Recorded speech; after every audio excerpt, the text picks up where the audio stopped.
Bah, si tu veux commencer, y a pas de souci. Eh ben écoute, c'est l'histoire du coup d'une salamandre qui fait partie de sa troupe dans laquelle elle va de ville en ville, en fait, qui ont la particularité d'être tous des animaux à moitié humains, à moitié animal. Ils ont la capacité certainement de parler, de faire le show, de réfléchir en tout cas. Et du coup, cette salamandre est un petit peu raillée par ses amis qui n'a pas toujours trouvé une utilité. Enfin, elle crache du feu, quoi. C'est ça, mais elle est petite, elle est plus petite que les autres. Elle se fait souvent moquer, malheureusement. Puis ils arrivent du coup dans une ville qui est particulière. Ils n'ont pas l'habitude d'aller dans ce genre de ville. Elle est immense, elle est très très belle. C'est une très belle bourgade pour le coup. Et il y a des gens très très riches qui y habitent. Et ils ont repéré en arrivant un manoir. Un manoir somptueux, un manoir magnifique. Et là, je vais te laisser reprendre du coup à partir de là. La salamandre s'appelle Martine. Allez, on lui donne un On nom. nous demande quatre. Ah oui, effectivement. La troupe a repéré ce manoir et se dit que après sa représentation du soir, représentation dans laquelle il n'y aura eu que 10 ou 12 personnes maigres, une maigre recette, bref, Hmm. Les riches sont radins. se faire. Oui, et puis surtout, ce n'est pas forcément les riches qui, pour moi, vont voir ce genre de Hmm. spectacle. Heu, du coup, il fallait, tenter le tout pour le tout, ne pas repartir, les mains vides et de, visiter ce fameux manoir. La salamandre, pris d'un axe d'héroïsme, s'est dit: «Je vais y aller et je vais, vous faire un compte rendu» et elle avait quand même quelques amis au sein de sa troupe.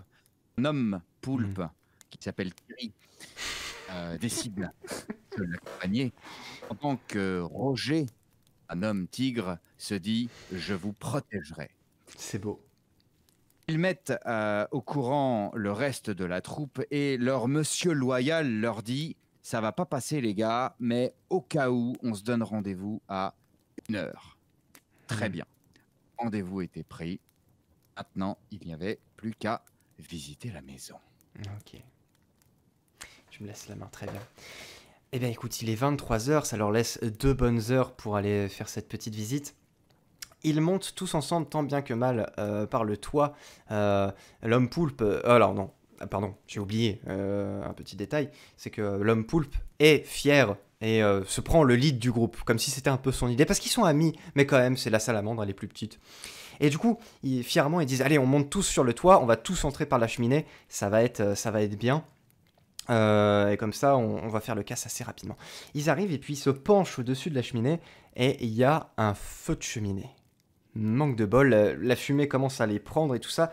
Ça va pas être possible de passer malheureusement. Le poulpe qui pensait pouvoir se glisser dans le truc avec ses petites ventouses, bah, ça marchera pas. Et c'est là où la salamandre dit, mais moi je peux. Moi j'ai pas peur du feu.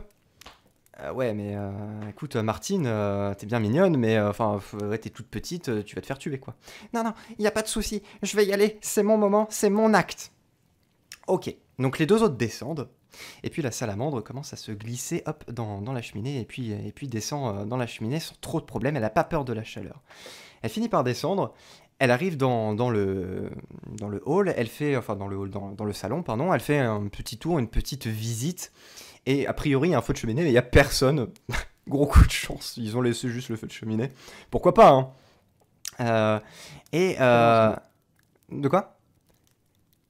Très dangereux, mais Oui, mais c'est pas grave. Non, il y a justement, il y a une dernière présence dans la maison. Quand on arrive dans la bibliothèque, il y a un tigre qui rôde autour de la table. Il se déplace, il rôde autour de la table. Manque de peau, parce que de l'autre côté, il y a une cloche, et dans cette cloche brille un magnifique, un somptueux diamant, le plus gros que Martine n'ait jamais vu. Et si bien qu'elle se dit, bah zut, alors là je vais avoir besoin de mes petits camarades parce que je vais pas pouvoir y arriver toute seule. Donc elle se précipite à la porte d'entrée, là où attendent ses amis. Non, plutôt la porte de derrière d'ailleurs. C'est peut-être de un peu plus derrière, oui. discret. C'est peut-être un petit peu plus discret. Elle peut déverrouiller la porte de l'intérieur, elle ouvre la porte et puis là je vais te laisser la main puisqu'elle est confrontée à ses deux compagnons. Allez Martine, dis ta Elle taille. explique à une bibliothèque, mais que potentiellement cette bibliothèque est gardée par un monstre qui la dépasse en hauteur et en largeur. explique, hein, elle décrit un petit peu à ses 2 amis, le à quoi ressemble ce monstre et là, Thierry se dit: «T'inquiète, j'en fais mon affaire».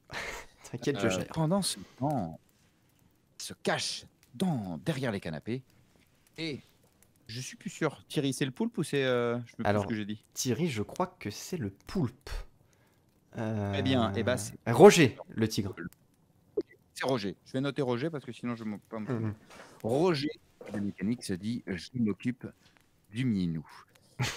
Il commence à se faufiler au niveau de la bibliothèque, sort un sourire Colgate, Oh. dit: «Salut». Il s'avère que le tigre était une tigresse et elle commence à tomber dans le panneau, à se Oh. faire embobiner par le bon Roger qui lui fait des compliments sur ses tâches, sur ses dents, sur que tu as mangé ce midi. Ah, magnifique, très bon. Et pendant ce temps, la salamandre et Thierry se font le tour de la bibliothèque et arrivent derrière le dôme.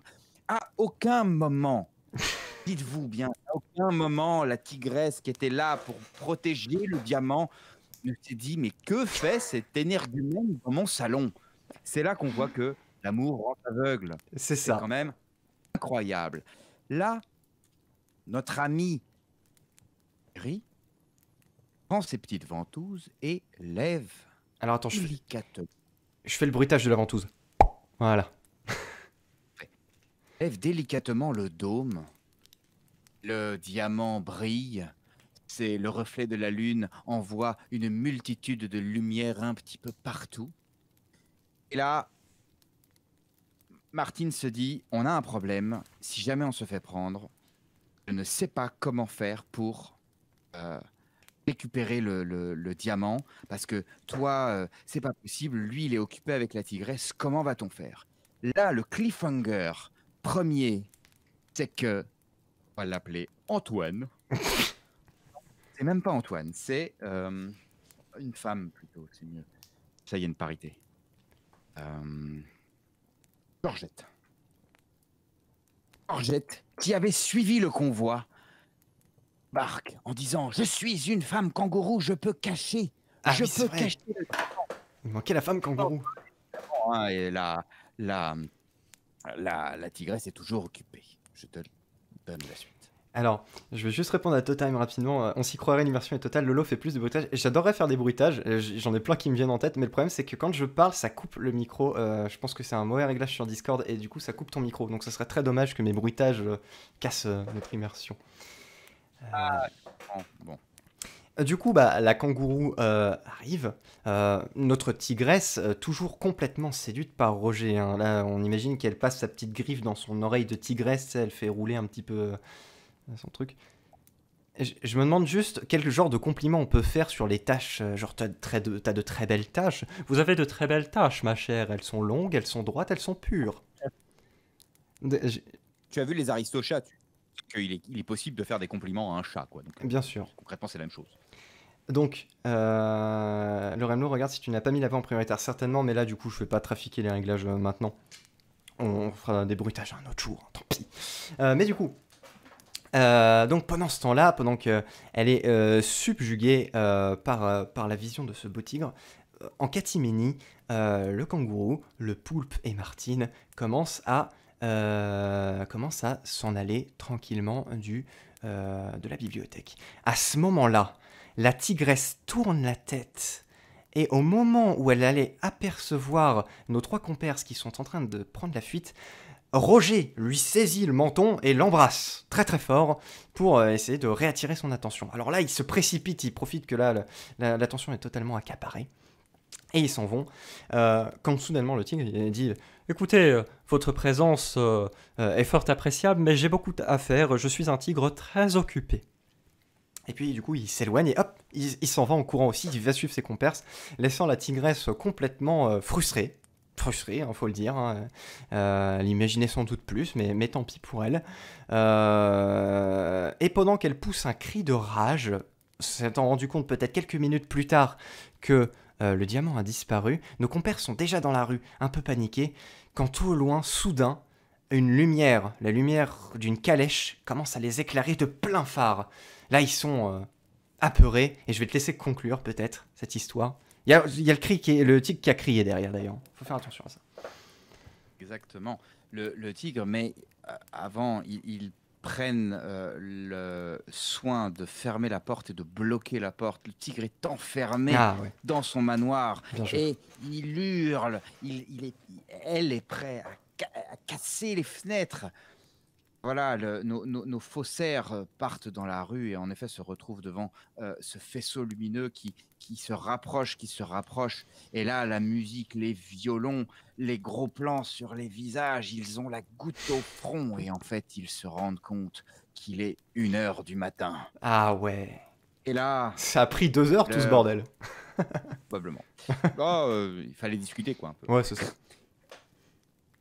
Là, du coup, rassurés, ils grimpent dans la calèche et s'en vont en chantant qu'ils sont riches. Ils tombent dans un ravin. Waouh.